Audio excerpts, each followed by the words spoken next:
All right, Coach. A couple days now removed from the game against Miami. Just kind of give some overall thoughts on what you thought of the game and after you've now seen the film. Disappointing loss. Anytime we come away not with the win, we are not happy or satisfied. I think that we continue to put ourselves as a team, continue to put ourselves in opportunities or chances to win the football game.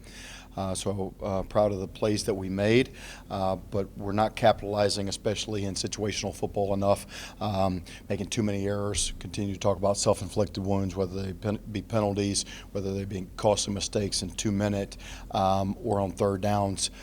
So we've got to get those cleaned up. Continue to attack it this week. We've got another great opponent this week in Miami. Coach Albin does a great job. This team is 5-2. They were on a 5-game win streak. I lost last week to Northern Illinois, but this team is sound on both sides of the football. They play smart, fundamentally sound football, offensively and defensively. One of the best defenses. It is the best defense in the league. One of the best defenses, nationally ranked in the country. I think top 6 nationally in the country. And their quarterback has played a ton of football, limits his turnovers, and moves their offense efficiently. So another great road test for us. I think that some of the other road tests that we've been in hopefully will prepare us.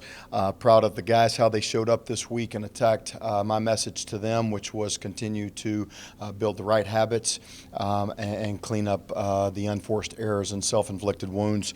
So really proud of how they showed up and attacked the week, starting with today.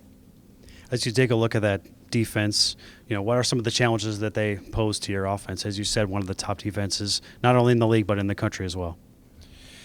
Yeah, their front seven, when you look at their D-line and linebackers, it's a really formidable unit, tough to run against. They create those havoc plays, whether it's, TFLs or, sacks, QB pressures. I think that they do a great job being disciplined, being gap sound up front in the run game, but then creating havoc and creating those rush lanes when it comes to rushing the passer. So the front seven does a really nice job, and then on the back end, they're talented enough to cover you man to man, and they've got length and speed to cover you, making it tough for you to throw the ball on them as well. Coach, Northern Illinois' defense shut them out in the second half. What did you see watching that second half? Yeah, it really was a tale of two halves, and I think Coach Albin even mentioned that. It really was, a completely different teams in the second half. I thought that Ohio, one of the things that they don't really do is turn the ball over. I think they had 3 turnovers in the second half, some unforced errors. Don't know if they were really pressing or just couldn't get anything going, trying to get some rhythm there. But really uncharacteristic mistakes from them, something that you don't see very much from them. And so I thought that they got a little bit out of character and led a little bit to, the second half woes. Over on offense, they've got a pretty good 1-2 punch at running back in Bangura and Allison. What type of runners are they? Yeah, I think both of their running backs are really good runners. They're really a complementary backfield. The thing that I appreciate most about their offense is they do a great job of getting themselves in the right play and out of the wrong play. You can see the quarterback come up and orchestrate his checks at the line of scrimmage. I think that they're very disciplined in what they do, how they attack the defense, and I think he does a great job operating their offense, and you can see him going through his checks and gets them in the right plays, and most of the time they're running into a favored look, and those running backs do a great job. I think their offensive line is really good up front as well. Moving people in the run game, but also then protecting the passer in their drop back stuff. Coach Albin was really complimentary of the Western Michigan offensive line. That group played pretty well against Miami this past week. Yeah, I continue to get up here and talk about our offensive line, being one, our most improved, but then most consistent group, week to week. I think that we continue to play 8 guys up front, which shows our depth. I think Coach Mendelson's done a great job. One, teaching technique and fundamental, getting all 5 of those guys to play as one, which I think is critical at the offensive line unit. And then I think, Coach Kosh and the offensive staff have done a great job putting our guys in the position, best to move the football against whatever defense we're playing week to week.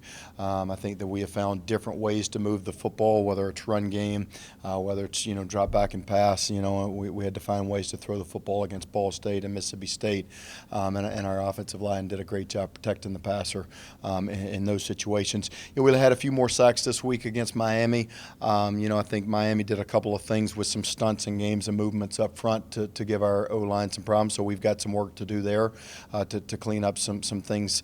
But I also think that it became a game where, especially in the fourth quarter, it was obvious, we were playing catch-up, so obvious passing situations where they can pin their ears back and come after you, and we struggled in that. So we've got some things to work on and clean up as well. You brought Hayden Wolf in the second half, and he moved the football team there in both the third and the fourth quarter. How did you assess his play? Hayden played a really good football game. Came in again off the bench in the second half and moved our offense. We went into the game having prepared both quarterbacks during the week, Trayson and Hayden. They were both coming off really good performances, just each in different weeks. And so we really wanted to see how the flow of the game went. I thought that, Hayden came off the bench and played really well in the second half. Again, he continues to find ways to move our offense and give us scoring opportunities, put us in scoring position, move the football. I thought that was an excellent drive in the third quarter when, we're down 2 scores. He moves us right down the field. We get the touchdown and 2-point conversion, and, we're within 7 points. We've got everything that you want in a great battle against a really good opponent. At home to be down 1 score, 7 points there with a quarter and a half left to play. So I thought that he did a really nice job. Made a couple of mistakes there, in the fourth quarter, held on to the ball a little bit too long. But again, when you get behind by 2 scores and the defense is really able to pin their ears back knowing that you're going to throw the football, I don't think many teams can be great when they're one-dimensional. So we've got to be able to move the ball earlier in that second half and keep it a 1-score game. Coach Albin was also complimentary of Kenny Wac, and he's really developed into probably your top receiver right now. Kenny has done an excellent job. It started in the Mississippi State game. I thought he continued to build off of that and make plays for us. He's done a really nice job with the ball in his hands. He finds ways to get open, and I think that football is one of those games. It finds the open guy, and it finds a guy who he works to get open, and he creates those yards after catch opportunity, which is great. And so, really excited to see him step up. I thought several of our guys stepped up in the absence of Sambucci, and hopefully we'll get Sambucci back this week. He practiced a little bit today, and he'll be day-to-day moving forward. So, exciting to see him back on the practice field, and that obviously, boosts, just that unit and that production level. Marshan NE got more snaps this past week and was having an impact out there. Is he starting to feel closer to 100%? Marshan plays 100% whether he feels 100% or not. That's what you love about him. I tell you what, the kid lays it on the line every single day, every single play that he's out there. Love how he plays the game. In 16 snaps in Mississippi State, I think he had 5 production points, and on 5 tackles. So, that just shows you how hard he plays.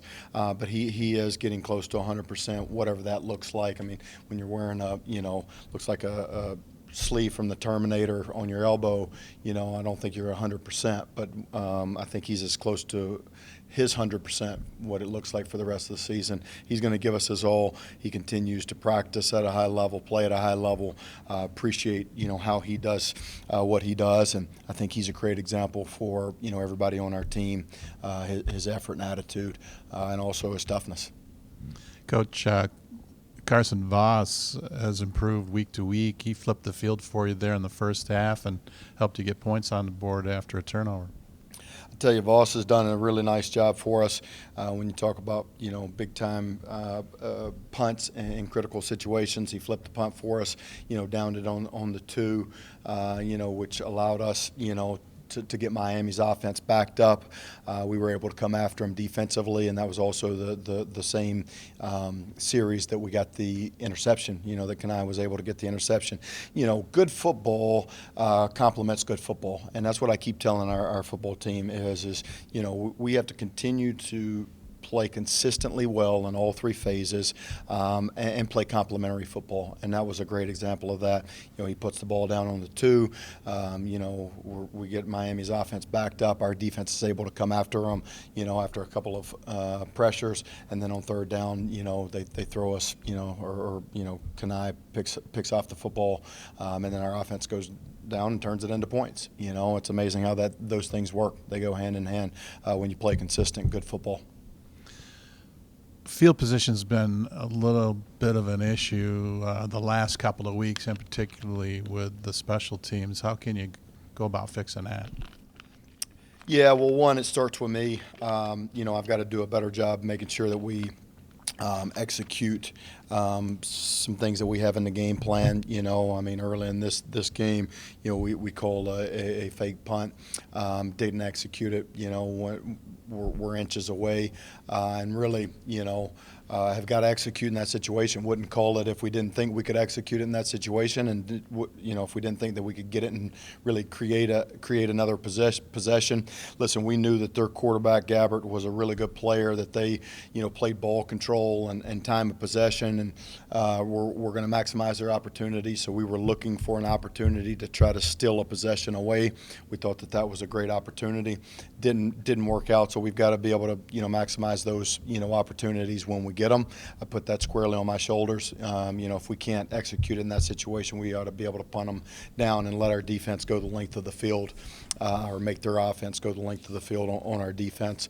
And same thing in the Mississippi State game. We went for a couple of onside kicks, didn't get them, but those are calculated risk. One of the things that I will not ever, apologize for is taking calculated risk. When we sit here and look through the game tape and we feel like that we have an opportunity to steal a possession, that's what this game is about. It's about calculated risk, taking risk where you think that you can either steal a possession or steal some points. We thought in both of those games that we could. We didn't execute them well enough, and so again, I have to do a better job of when I call them and making sure that we execute those. But again, not going to apologize for making those calls. We game planned them. I thought Coach Pop did a great job bringing me those early in the week, and having some opportunities that we felt really good about stealing some possessions and get some extra possessions for our offense. Well, Coach, thanks for your time today. Good luck on Saturday. Thanks, and go Broncos.